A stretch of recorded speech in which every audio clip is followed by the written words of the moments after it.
दादा, तुमची भोंगडी बैठक आता सुरू होत आहे. या भोंगडी बैठकीचं नियोजन कसं करण्यात आलेलं आहे, कसं स्वरूप आहे? आणखीन ठरवलेलं नाही आहे, परंतु पूर्ण राज्यभरच आता बैठक आम्ही त्या घेणार आहे. शेवटी समाजाचे अनेक प्रश्न आहेत, त्या बैठकीच्या माध्यमातून एकमेकाला प्रश्न सांगितले जातील. मतदारसंघाचे असतील, कारण वेगळे वेगळे विषय येतात. जिल्हा बदलला, विभाग बदलला तर विषय वेगळे वेगळे येतात. म्हणजे शेतकऱ्यांचे पण विषय वेगळे वेगळे येतात. आता तर त्यासाठी सगळ्याच गोष्टी जाणून घ्यायच्यात म्हणल्यावर आपण मतदारसंघाच्या नुसार बैठका घेणार आहेत. मग मराठा आरक्षणाच्या मुद्द्यासह सगळेच मुद्दे, जे की आता शेतकऱ्यांचा मुद्दा आहे की आता आम्ही लवकरच आंदोलन सुरू करणार आहे शेतकऱ्यांसाठी. शेतकऱ्यांची पूर्ण कर्जमुक्ती झाली पाहिजे, माफी तर नाही, पूर्ण मुक्ती झाली पाहिजे शेतकऱ्यांची. त्यासाठी करणार आहेत. शेतकऱ्याचा पीक विमा आहे नाही आणि सरकार कसं काय देत नाही तेही आम्ही बघणार आहेत आता. कारण शेतकऱ्यांच्या प्रश्नासाठी लढणं गरजेचं पण आहे. जसंच आरक्षण आहे तसंच त्यांनाही त्यातून, त्या जाळ्यातून बाहेर काढणं खूप गरजेचं आहे. की प्रत्येक वेळेस सरकार फसवणार आणि शेतकऱ्यांचंही वाटोळं होणार. त्यामुळे ते कसं काय सरकार कर्जमाफी करत नाही तेही आता आम्ही बघणार आहेत. खूप मोठं आंदोलन आम्ही त्याबाबतही मराठा समाज आणि शेतकरी उभा करणार आहेत आता. कधीपासून हे आंदोलन तुम्ही शेतकऱ्यांच्या संदर्भात सुरू करणार? एकदा आम्ही जरा माहिती घेतो सगळ्या, ज्यावेळेस बैठका होतील त्यावेळेसही शेतकऱ्यांच्या काही विभागानुसार वेगळे वेगळे प्रश्न आहेत ना, तर त्यानुसार त्यांच्याशी चर्चा केली जाणार आहे. परंतु मागणी तर आम्ही पाठीमागच्या एक महिन्यापासूनच लावून धरलेली की शेतकऱ्यांचे पूर्ण कर्जमाफी करून त्यांचे पीक विम्याचे पैसे राहिलेले, ते नुकसान भरपाईचे राहिलेले ते पण. आणि हे नुसतेच काय येते जातात, पंचनामे करतात, तात्पुरतं खुश करतात. दिवाळी आली की एखादं पोतं, एखादं किलोभर साखर देतात, कुठं डाळ फिळ आणून देते, ती सडलेली डाळ सगळ्या दुनियेची, त्यात सगळे किडे लागलेली, कुठं डाळी देते आणि कुठं काय बिस्किटं देते. आता कुठं निवडणुका आल्या की कुठं आता साड्या वाटीत येईन. आता हे झालेलं पुढे सुरू यांचे घेणं देणं, कुठं कपडे वाटीत येईन, कुठं टावेल देते एखाद्याला 2-3 हजार रुपये त्याच्यावर ठेवते ना. विकत घेता का लोकाला? आयुष्याचं द्या ना त्या शेतकऱ्याला, मराठ्याला. त्या धनगरांना फसवलं आहे विनाकारण. आरक्षण देतो देतो म्हणून त्यांना येड्यात काढलं. आता हे सगळेच मुद्दे प्रकर्षानं आम्ही ताकदीनं लावून धरणार आहेत. विधानसभा मतदारसंघ आहे, म्हणजे 288 मतदारसंघ आहे महाराष्ट्रामध्ये. या सगळ्या ठिकाणी तुमचे कार्यक्रम होतील. आता जितकं ॲडजस्ट होईल तेवढं आता, कारण महाराष्ट्र का लहान नाही आहे, खूप मोठा महाराष्ट्र आहे. जितकं शक्य होईल तितकं शुभारंभ गेवराईपासून करतो. बीड जिल्ह्यातल्या गेवराईपासून आम्ही 5 तारीख, 5च ठरली ना, 5 सप्टेंबर, 5 सप्टेंबरपासून ठरली. आता पुढचा म्हणजे ते दौराच टाकायचा राहिला, ते दौराच पूर्ण देणार आहेत. पण गेवराईपासून सुरुवात, शुभारंभ आहे त्याचा. 288 मतदारसंघात तुम्ही जाणार का बैठकीला? आता जेवढे शक्य होतील तेवढे ना, कारण खूपच मोठा आहे. जेवढा वेळ आहे, जितका वेळ आहे मला मी तितका देणार आहे. मग 288 जाणं होतं आहे का 200मध्ये जाणं होतं आहे हे आत्ता नाही सांगता येणार. परंतु त्याच्यात 10-15 टप्पे होतील. आता 10-15 टप्पे होतील त्याच्यात, आणि त्याच्यात आम्ही प्रश्न जाणून घेणार आहेत बरेचसे.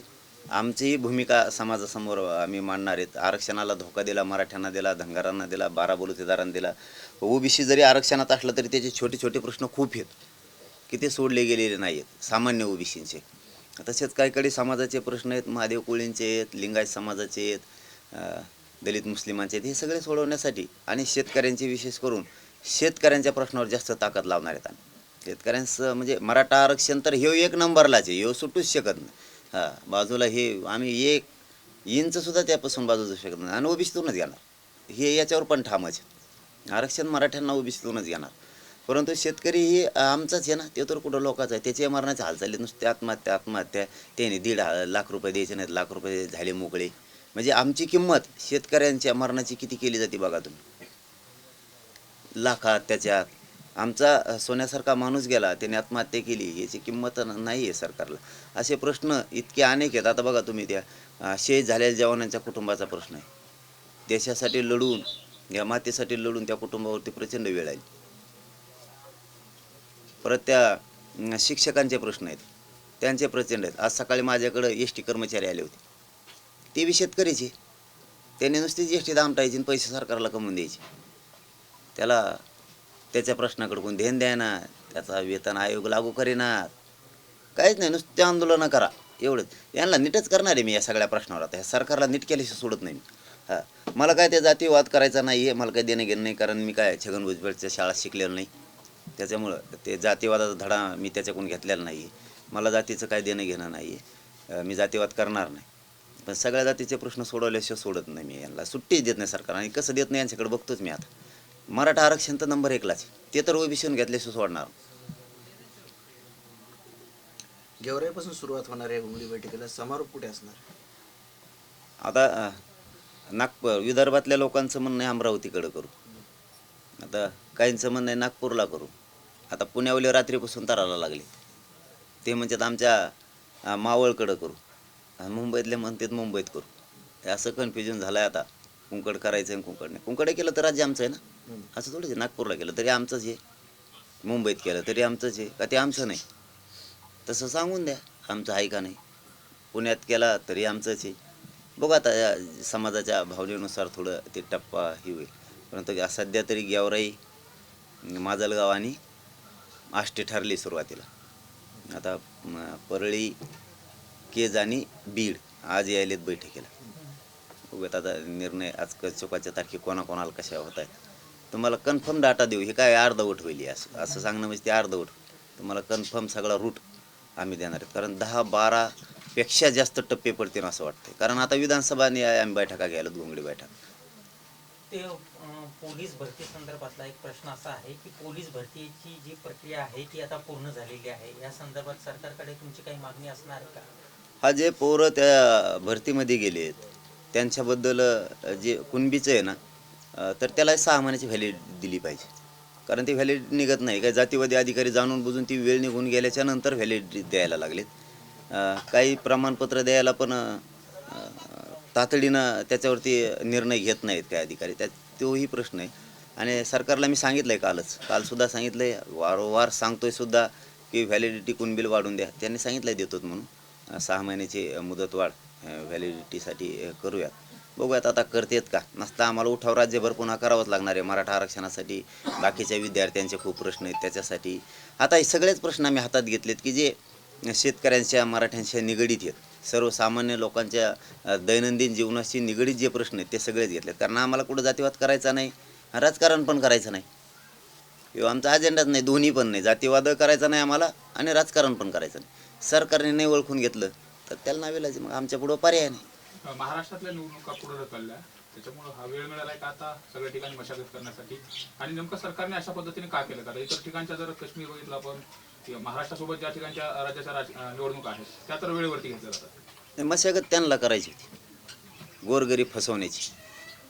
त्यांना वेळ पाहिजे होता, वेळ काढून न्यायचा होता. पैसे आमचेच येते. 2000-3000 वाटीत येत नाही. 1500 आणि कुठं 3000 हे आमचेच येतं. हे काय त्यांच्या नाही, त्याने का वावरं नाही ऐकले काय. दादा महत्वाचा एक प्रश्न आहे. हे होऊन द्या ना. एक पूर्ण होऊ द्या, एक पूर्ण होऊ द्या. त्यांनी का ते वावर ऐकून पैसे दिलेले नाहीत ना, किंवा त्यांचे घरं नाही ऐकले. आमचेच पैसे त्या आम्हाला दिले. टॅक्सच्या माध्यमातून आमचेच पैसा तिथं सारा म्हणून जमा होतो. शेत सारा असेल, अनेक असेल, आणि आमचेच आम्हाला देतात ना दिला. जसं काय त्यांचे घरं ऐकून दिलेत त्यांनी आम्हाला. म्हणजे येड्यात काढायसाठी. आम्हाला त्या योजनेचा राग नाही, ती वाईट हे म्हणायचं नाही. पण राग आणि रोष काय यायला लागलाय. म्हणजे तुम्ही एवढं मोठं आरक्षण आमच्या हक्काचं आहे ते देत नाहीत.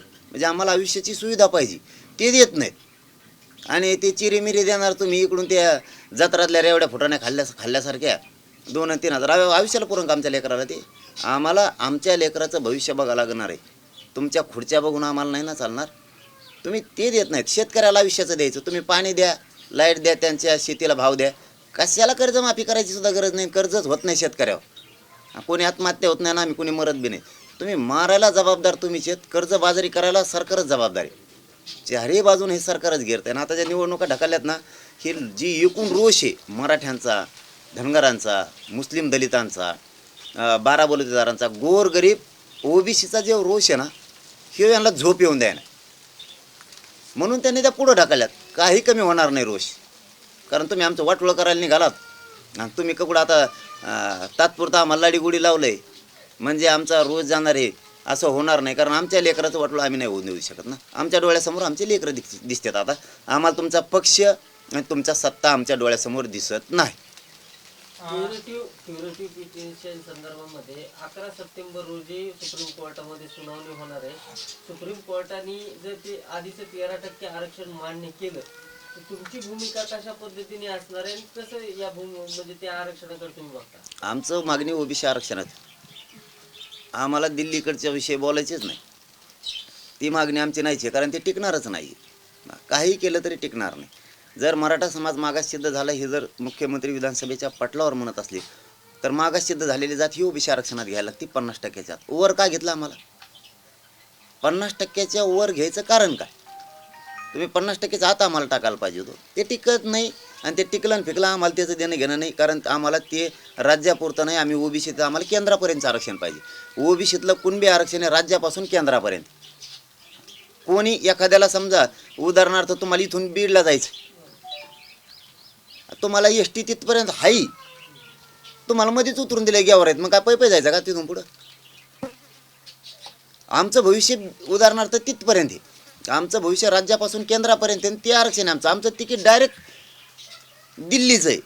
तुम्ही दिलं मध्येच उतरून आम्हाला गुजरातलाच, बस म्हणा तिथं कंपाने हिंडत.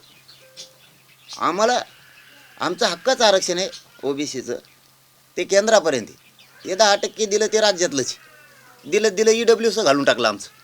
म्हणजे केंद्रातून बी आमचे पोरं उडविले तुम्ही, राज्यातून पण उडविले. आम्हाला नकोच आहे, ते मान्यच नाही आम्हाला, ते आरक्षणच मान्य नाही.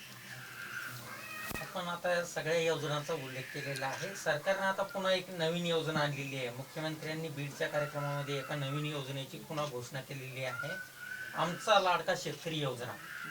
ते काय आता सांगूच नका तुम्ही. आता ते डोकं सगळं फडणवीस साहेबाचं, असले डोके फडणवीस साहेबाचेच चलत. त्यांना माहिती आहे किती राग आला तरी कसा शांत करायचा हे देवेंद्र फडणवीसांकडून शिकायचं. आणि कसा पक्ष बी संपवतो दुसऱ्याचा हे बी त्यांच्याजवळच येते. पण त्यांना माहीत नाही की जनतेची शक्ती पुढं कसली सत्ता टिकत नाही.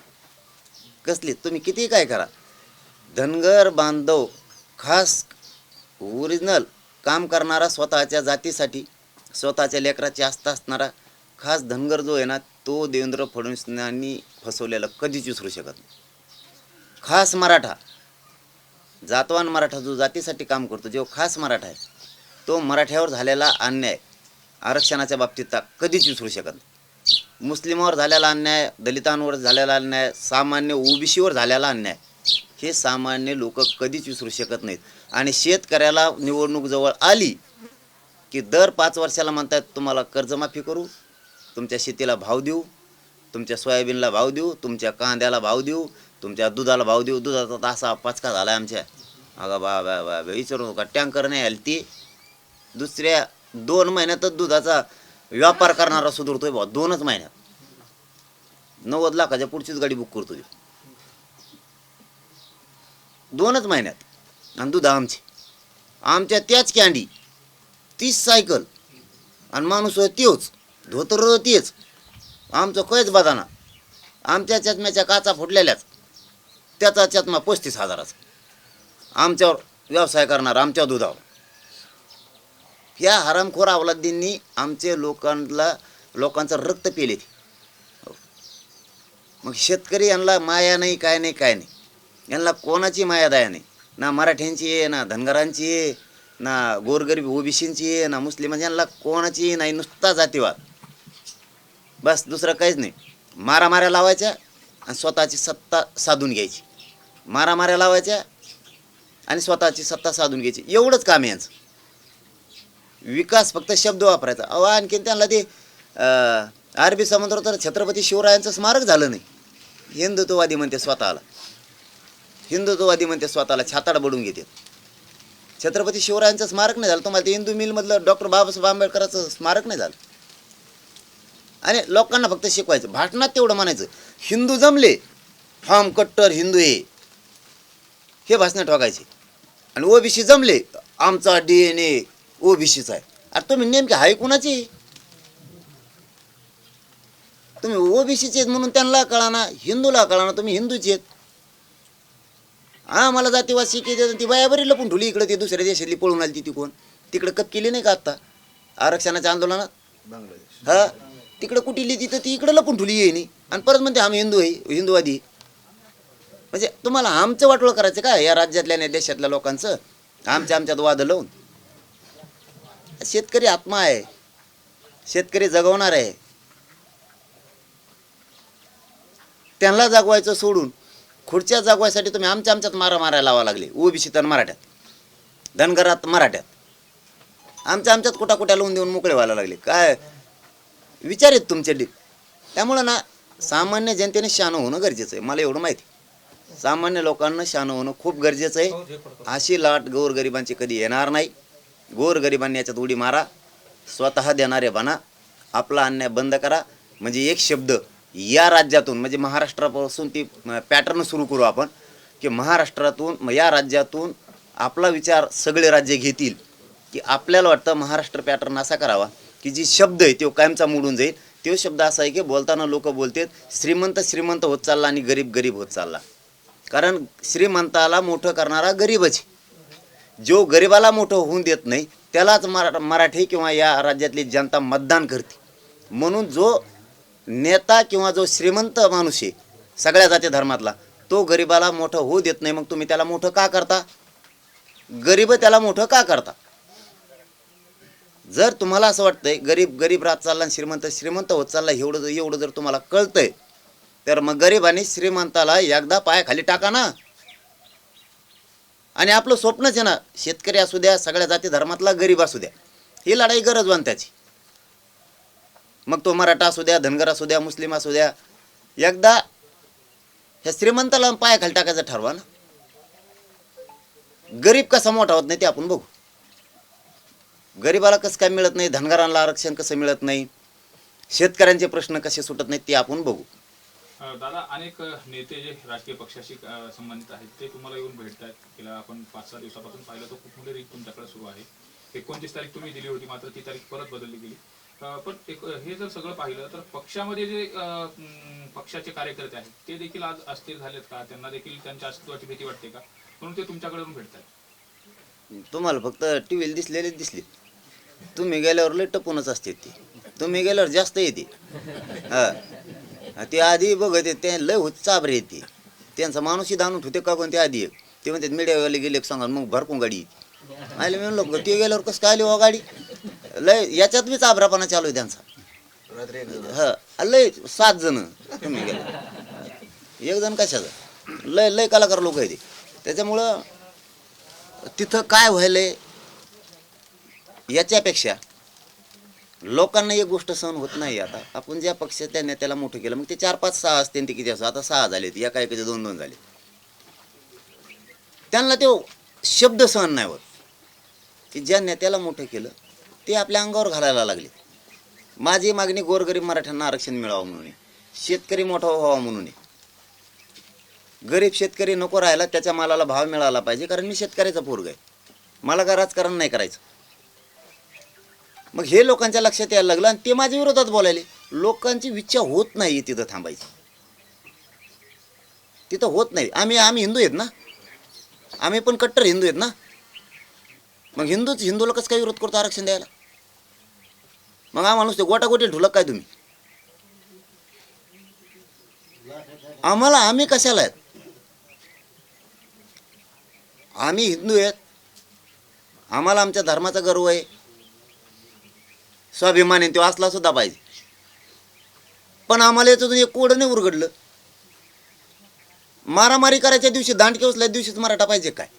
आरक्षणाचा विषय आला की बाकीचे हिंदूत येत नाहीत का मग आम्हाला विरोध करणारे? मग हिंदू जर तुम्हाला एक संघ राहावा वाटतो, हिंदू जर मोठा व्हावा वाटतो, तर हिंदूतला एक प्रचंड मोठा गट मराठ्यांचा, याला हिंदूच कसं काय विरोध करतो आरक्षणाच्या दिवशी? म्हणजे आमचे लेकरं मोठे व्हायच्या दिवशी तुम्ही आम्हाला विरोध करताय, आणि ज्या दिवशी मारामाऱ्या करायच्यात म्हणजे ज्याच्यात काही फायदाच नाही त्याच्यात आम्ही सगळ्यात पुढं. आम्हाला छत्रपतीचं हिंदुत्व आम्ही चालवतोय, आम्हाला छत्रपतींचे हिंदुत्वाचे विचार पटते ते आम्ही चालू. ह्यामुळं लोकांना असं वाटायला लागले की आपल्या लेकराच्या मागणीसाठी हे लोक विरोध करायले. कशाला याला मोठं करायचं? मग तो भाजपचा आमदार असू नये, ते शिवसेनेचा मंत्री असू नये, तो राष्ट्रवादी असू नये, ते काँग्रेसचा असू, नाही मोठं करायचं याला. आपले लेकरं मोठे करा. आणि तुम्हाला मी सत्य सांगतो आणि तळतळीनं सुद्धा सांगतो की मराठ्यांनी आणि शेतकऱ्यांनी हेच डोक्यात ठेवणं सुद्धा लय गरजेचं आहे. तुम्हाला सगळ्यात जास्त आनंद तुमचं लेकरू मोठे होण्यात असला पाहिजे. पक्ष मोठा करण्यात किंवा ते नेता मोठा करण्यात तुम्हाला आनंद असायला नाही पाहिजे. हे माझं प्रामाणिक मत आहे सगळ्यांसाठी. तुम्हाला आनंद असा वाटला पाहिजे की एखादा नेत्याला मतदान करून तुम्ही निवडून आणता, ती ज्या दिवशी विजयी होतो त्या दिवशी आपले लोक त्याच्या डोक्यावर गुलाल टाकतात, म्हणजे मतदान तर देतात, गुलाल टाकते, डीजे लावतात आणि त्याला आपल्या खांद्यावर घेतात आणि नाचतात आमचे लोक. काय आनंद आहे भाऊ तुम्हाला, काय मोठेपण वाटलं तुम्हाला त्याच्यात निवडून आणला. हे बघा, हे स्वप्न बघा मराठ्यांनी आणि शेतकऱ्यांनी, हे स्वप्न आपल्यासाठी गरजेचं आहे. कोणचं? तुमचं लेकरं अधिकारी व्हावं, तुम्ही शेतात काम करीत असायला पाहिजेत, सगळ्या गावकऱ्यांनी पळत तुमच्याकडे शेतात यावं, त्या आईबापाकडं कष्ट करणाऱ्या, आणि त्यांनी सांगावं तुमचं लेकरू अधिकारी झालंय त्या आरक्षणामुळं. तुम्हाला त्या शेतातून गावात लोकांनी खांद्यावर उचलून नाचत आणावं, डीजे लावून गुलाल टाकावं. ते आनंद शेतकऱ्यांनी आणि मराठ्यांनी बघावा. तुमच्या आयुष्यातला सगळ्यात मोठा खरा आनंद ते असणार आहे. यांना कुठं निवडून आणताना यांना खांद्यावर घेऊन नाचता बद गेले. म्हणून हे लोकांची जी आहे ना, त्यांची मनस्थिती सगळ्या पक्षातल्या लोकांची सुद्धा बदलली आहे की चल जाऊ दे आता, एवढे वेळेस 75 वर्ष त्यांना दिलं ना, एक लाट आता सामान्याची आली ना, मराठ्यांनी एकजुटीनं मतदान करायचं, शेतकऱ्यांनी सुद्धा एकजुटीनं करायचं, आणि एवढ्या वेळेस गरिबाच्या हातात सत्ता द्यायची. हे आता लोकांनी ठरवलं म्हणून काही रातची येतात तुम्ही गेल्यावर. आता त्यांनी ड्रोन बी लावले, रात्री ड्रोन आले, पुन्हा रातची आले ते आमच्याकडे. ड्रोनात बी त्यांना ते दिसत नाही वाटतं, फक्त आम्हीच दिसतो काय करतो. देवेंद्र फडणवीस ड्रोन येते, ते ड्रोन दुसरे नाहीत, कोणचे नाहीत, ते सरकारचे आहेत 100% सांगतो तुम्हाला. सगळ्या खोट्या अफवा आहेत, कोणाचे आहेत कोणाचे आहेत कोणाचे आहेत, ते कोणाचे आहेत नाहीत, शोध लागत नाही. याचा अर्थ ते देवेंद्र फडणवीसांनी हेरगरी करायला ठेवलेले आहेत. कारण ड्रोन इथंच कसं काय येतात. आता आमचं खोटं ठरवलं असतं सगळ्यांनी, त्यांचाच एक आमदारांची वाईट की आमच्या तिकडे बी आले ड्रोन म्हणून. आता तुमच्या आमदाराचं तरी खरं जरा आहेत म्हणून आमचं खोटं ठरवलं, आम्हाला म्हणजे इमान गेलं. इमान का इमान तळे का इथं सरपंचाच्या घरावर इतक्या खाली काय आले ते का डिझेल भरीत होय आम्ही इथं, इतक्या खाली इमान करतंय काय. म्हणजे इतकी बघा, पोलिसांचा बी तसा अहवाल गेला दोन सरकारला, कर्तव्यदक्ष गृहमंत्र्याकडं, की ते इमान आहे का. आता तुमच्या आमदारांनी सांगितलं की मी ड्रोन बघितलंय, ते ड्रोनचे हे टाकले, शूटिंग टाकल्यात. आता तरी खरं झालं तुमच्या लोकांचं तरी. आम्हाला तर येड्यातच काढणार आहे तुम्ही, मराठ्यांना, धनगराला, मुस्लिमाला, शेतकऱ्याला. आता तुमच्या याचं तरी खरं झाला. हे देवेंद्र फडणवीस ड्रोन आहेत, पण फडणवीस साहेब काहीच होणार नाही. तुम्ही एक करू शकता, त्या ड्रोनच्या माध्यमातून गोळ्या घालताना आम्हाला. आणि मी काय वरच असतो तुम्हाला माहीत नाही, त्या घराला हेच नाही, ते मधलं बॉक्सातलं मोल्ड आहे ते असं वाढायचं, कुणी येऊ शकतो, काही अडचण नाही. तुमच्या ड्रोननी गोळ्या घातल्या तरी मी वरच असतो बाहेर, काही काळजी करू नका देवेंद्र फडणवीस साहेब. तुमच्या सगळ्या चालीला पुरून उरायला माझा, मी नसलो तरी माझा मराठा समाज खंबीर आहे तुमचे पाठ पुरवायला. करा हेरगिरी काय करायचं तुम्हाला. निवडणुकीचे तुम्ही पूर्ण तयारी करता, जे सगळ्या गोष्टी खऱ्या. पक्ष सगळ्यात मोठी गोष्ट असते निवडणूक लढवताना, कारण की तुम्हाला जे उमेदवार तुमचे निवडून येतील त्यांना एका बंधनामध्ये बांधण्यासाठी एक पक्षाची गरज असते. या सगळ्या संदर्भामध्ये कुठली तयारी तुमच्याकडून झाली आहे का? नाही, आमचं आणखीन ठरायचंच राहिले. पाडायचेत का लढायचे. पाडायचे म्हणलं तर पळून गेलं तरी काही टेन्शन नाही, पाडायचे म्हणल्यावर कोणकडे पळून गेला तर आम्हाला काय हे नाही. आणि उभा करायचे ठरले तरी त्याची टप्पर नाही पळून जायची. आता इतके दोन पक्ष, राज्याचं उदाहरण ताजा असताना दोन पक्ष डायरेक्टच नेले ते काय पळून जायची हिंमत नाही असं म्हणतात. ते काय पळून गेले म्हणजे काय, ते असे तसे गेले काय. त्यांच्या मग इड्या लावल्यात. आमच्या उमेदवार मग ईडी लावायला त्याला मुंबई जायला एसटीनं जायला पैसेच नाहीत, आणि त्याच्या मग काय लावून काय पळून जाईन. त्यांना बेवेजेला टाकून देईन म्हणून ते तिकडे जातात. आमचे उमेदवारच धोरणिक नाहीत. आता आम्हाला ते फॉर्म भरायलाच पैसे गोळा करून द्यावं लागतील, फॉर्म भरायलाच. आणि पळून जाईन कुठं, आणि जाऊन करीन काय. आणि जातीशी आणि शेतकऱ्याशी बेमान होणारा वापस नाही येणार नाही इकडं. लोक त्याला टेकून बी देणार नाही घरात. टेकून इथं अपक्षच राहणार सगळे, आघाड्या फागाड्या काही नाही. म्हणजे तुम्ही सर्वसामान्य कुटुंबातला उमेदवार देण्याचा विचार करताय तुमच्या? गरजवंताचाच लढा आहे. आमच्याकडे नेते काही येत आहेत, काही म्हणलो आम्ही तुम्हाला. त्यातली बी आता काहींचं म्हणणं असं आहे, उदाहरणार्थ आता 87 आले, त्यातले अर्धे असे आहेत, जाऊ दे सांगतोच, तुम्ही पत्रकारले कलाकार असतात, तुम्ही उकरून काढितानच. त्यातले काही असे आहेत ते मला म्हणतात आमचे 6 पक्ष आणि तिकीट देणार दोघाला, आमचा चौघाचा कार्यक्रमच झाला. मग ते त्यांच्यात मध्ये ते घरानं काय परवडत नाही बा आम्हाला, तो म्हणतो हे घरानं नाही परवडत राव आम्हाला, त्यांच्याच जुडलंय ते म्हणतात मग त्याच्यापेक्षा तुमचं परवडत आहे, तुम्ही दगड ठेवा काय करता मग ते पाडायला परवडतं आम्हाला. म्हणजे एवढी खतखत त्यांच्या बी पक्षात, त्या 6 पक्षात. ही गरजवंताची लढाई आहे. कोणाला तिकीट द्यायचंय हे मात्र मी त्या मतदारसंघातला जेवढी इच्छुक आहेत तेवढ्याच्या समोर ठेवणारे की यातला कोण एक द्यायचा. मग ते मतदारसंघातले लोक चॉईस करते कोण द्यायचा, मग तो गरीब द्यायचा का श्रीमंत द्यायचा ते ठरते. निवडून आणायला सभा घ्यायला मी, क्रायटेरिया काय ठरवला तुम्ही नेमका त्याचा? आणखीन नाही. इतके लोक उघड केलं की मग देवेंद्र फडणवीस निवडणूक त्याच्यामुळे पुढे ढकली. मी राजकारणातले पत्ते पण करीत नसतात म्हणतात, मी बी अर्धेच करतो ना अर्धे तसेच ठेवतो. हां ते ना आमच्यावर षडयंत्र टाकलं होतं आत्ता. हे डाव आहे फडणवीस साहेबांचा निवडणूक पुढं ढकलायचा. कारण त्याला 29 तारखेला आम्ही काय निर्णय घेतो यानुसार वागायचं होतं. आम्ही कोण उमेदवार देतो मग तसा द्यायचा, आम्ही कोणते मतदारसंघ लढायचं म्हणतो मग ते करायचं, आम्ही कोणासोबत येत मग त्याच्यावर हे करायचं. मग त्याचे एकूण सगळे डाव होते आणि मला ते सगळं त्या दिवशी क्लिअर करायचं होतं. पण आम्ही लय नशिबान आहेत मराठी. ते 29च्या नंतर म्हणायला पाहिजे होतं निवडणूक पुढं ढकली. मग मात्र मला लय परिश्रम करायला लागले असते, खूप कसरत करावी लागली. ते 29च्या आधी म्हणल्यामुळं आयला म्हणलं आपणच सावध झालो, कशाला आपण नंतर बघू म्हणलं राहून सलांवर सगळेच. बरं पाटील, तुमचा फायदा काँग्रेस, राष्ट्रवादी आणि उद्धव ठाकरे यांना लोकसभेच्या निवडणुकीमध्ये मोठ्या प्रमाणात झाला. आता तुमची भूमिका आहे अख्ख्या महाराष्ट्राला आणि देशाला माहिती आहे की तुमची मराठा समाजाला ओबीसी मधून आरक्षण देण्याची भूमिका आहे. या तिन्ही पक्षातल्या कुठल्या अशा एक प्रमुख नेत्याने तुमच्या भूमिकेला समर्थन दिलं? आम्हाला त्यापेक्षा त्यांच्या समर्थन ऐकण्यापेक्षा आणि घेण्यापेक्षा माझ्या समाजाचे प्रश्न लढायला मी खंबीर. कोण आमच्या कोण बोलला काय, धोका दिलाय काय, काय दिला काय, आमच्यासाठी कोणाला फायदा झाला हे महत्त्वाचं नाही. माझ्या मराठा समाजासाठी आणि माझ्यासाठी सुद्धा आम्हाला आमची ताकद दाखवणंही गरजेचं होतं. आमच्यासाठी सगळ्यात महत्त्वाचा रोल ते होता की आमची ताकद दाखवणं गरजेचं होतं. का त्यांचे निवडून नाही आले काय, यांचा फायदा झाला आणि त्यांचे काय कमी आले काय. जळगावचं कोण आहे, साताऱ्यात कोण आहेत, पुण्यात कोण आहेत, नाही म्हणा त्यांना मराठ्याचा फायदा नाही झाला. उगा आता ते बोलायचं म्हणून बोलायचं काहीतरी, या आघाडीला झालं आणि त्या घोंगडीला झालं असं काहीतरी बोलायचं मोगमच. आम्हाला आमची शक्ती दाखवणं गरजेचं होतं आणि मराठ्यांची शक्ती ही आम्हाला आमची दिसली. आता जर ठरलं तर एकदा पाडून ताकद दाखवली, आता निवडून आणून मराठी ताकद दाखवते ना, असं काही नाही. ठरलं तर आता ते जर तरचा विषय, पण ताकद तर दाखवणार आम्ही यावेळेस. त्यांनी जर आरक्षण नाही दिलं 113 जागेवर भोगाच केला म्हणायचं त्यांचा आम्ही.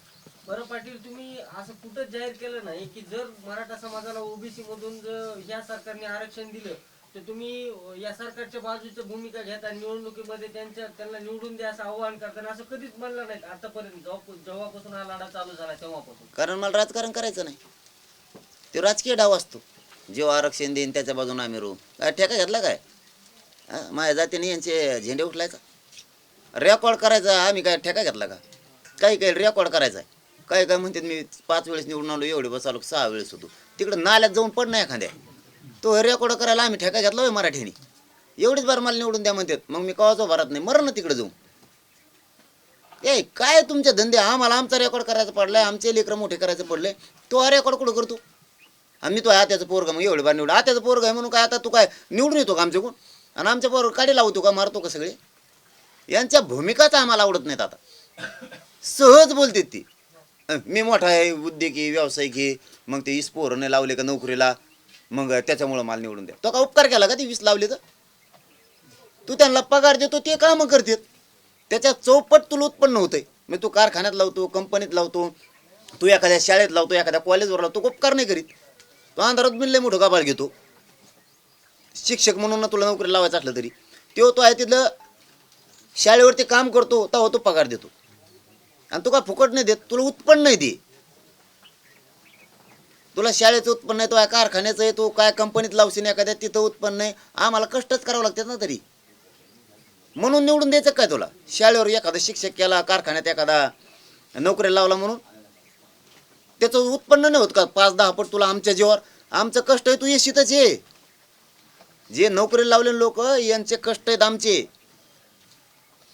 तो आता फक्त हिशोब करतो, वार्षिक अहवाल सादर करा, आर्थिक नफा किती, आर्थिक तोटा किती, हे गणित आता तुम्ही गोरगरिबाला शिकूच नका. गोरगरीब तुमच्या पुढे गेला आता.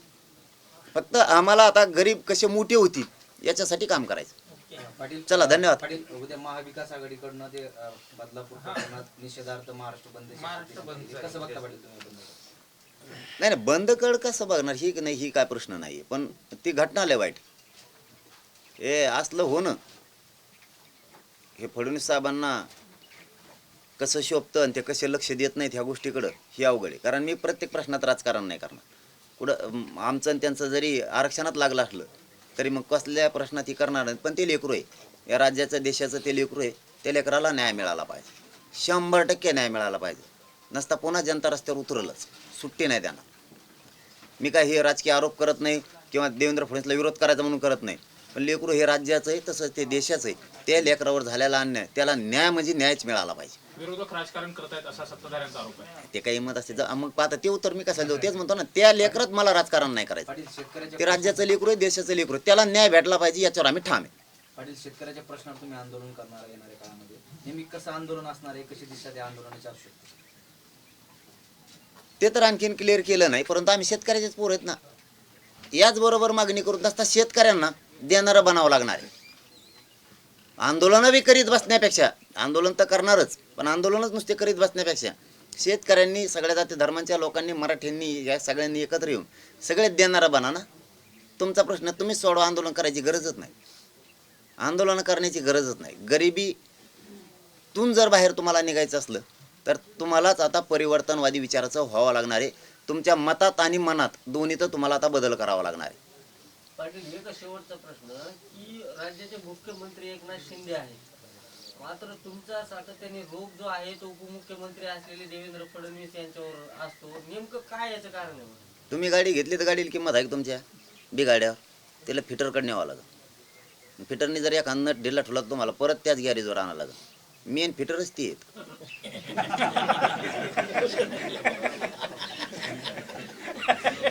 मेन फिटरच ती आहेत. दुसऱ्याला बोलून करता काय? इकडून जमा करते आणि तिकडून नट बोल्ट गोळा करते, ते चौकून त्याचं जॉईंट देऊन ती सुरू करतात गाडी. मग सरकार सुरू केलं देईन आता, इकडून तिकडून जॉईंट देऊन मग मेनच ती आहेत. तेच करून देत नसतील.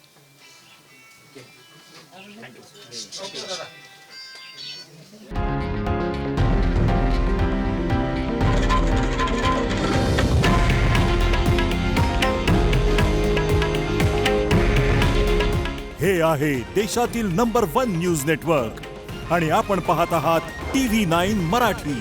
काळजी तुमची, हित महाराष्ट्राचं.